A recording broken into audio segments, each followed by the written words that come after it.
Hello everybody, Trade Geeks, it's Friday. Here we are again with another episode. And today's hot topic is the U.S.-Japanese trade agreement, or I guess tariff agreement that was just announced this week. So today we'll kind of discuss that and cover some of the points in it and what we see and how people are reacting to it. So this new tariff agreement that the administration has come up with Japan effectively moves the tariff rate for, Japanese goods from 27.5 to 15%. And there's some debate about it, but it sounds like the regular duty rate of 2.5 before all the tariffs is going to be included in that 15%.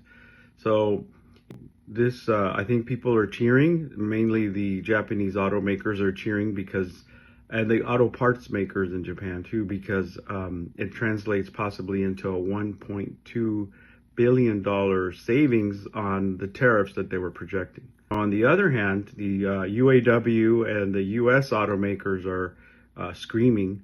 They're kind of concerned with it for a number of reasons. Number one is they don't like competition.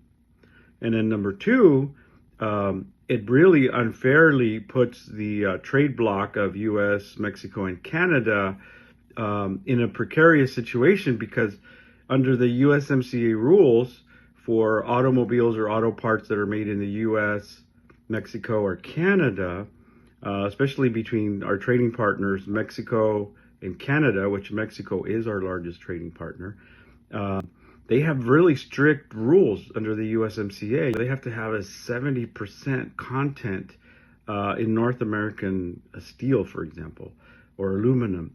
And the RVC requirement basically puts them at a disadvantage from a tariff perspective, right? If we look at it from a historical perspective, I remember back in the 90s, the Japanese were the very first transplants. They basically set up factories, Toyota, Honda being the first, Nissan, and then Toyota followed suit, and they basically set up car assembly plants in the US.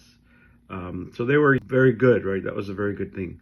I think the other thing we need to consider, the other point, is not just the tariffs. Beyond the tariffs, there's other factors. One of the other factors may be that as China increases their attempt at the dominance of the whole Asia Pacific region, it's good for us to have partners. And, Japan has been a very strategic partner for us in that area, not just from a tariff perspective, but militarily, commerce.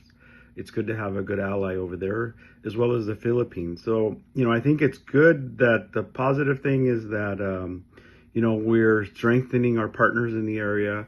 We're strengthening our relationship with the partners in the area. I think that's a very good thing. And then to add to that, from a historical fact, General MacArthur helped draft the Constitution for Japan.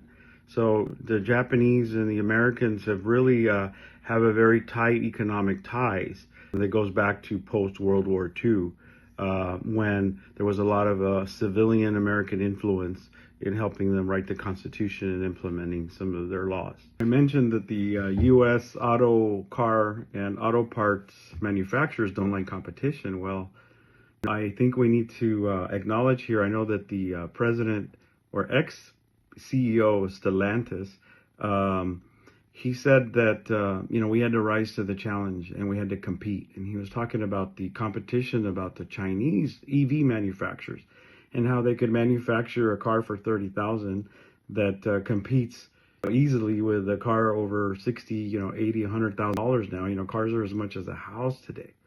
So I liked what he said. He said that we can't shrink from this. We need to rise and compete, and then maybe reverse engineer ourselves how they're doing some of these manufacturing good practices and implement in our system and compete.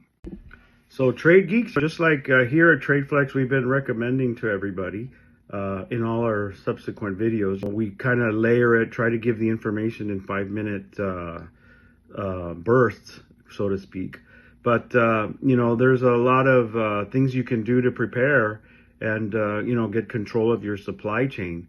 And here at TradeFlex, we're experts. We have a regulatory intelligence and a supply chain intelligence and experience here on our team that, we're able to help a lot of companies do a workaround on all this stuff. So, don't hesitate to reach out to us. You can find us at www.trade-flex.com. And there's a little red button there on the top right-hand corner, so you can, see our videos there in date order there. So thank you very much for all of you listening here, and I wish everybody a nice weekend. Bye-bye.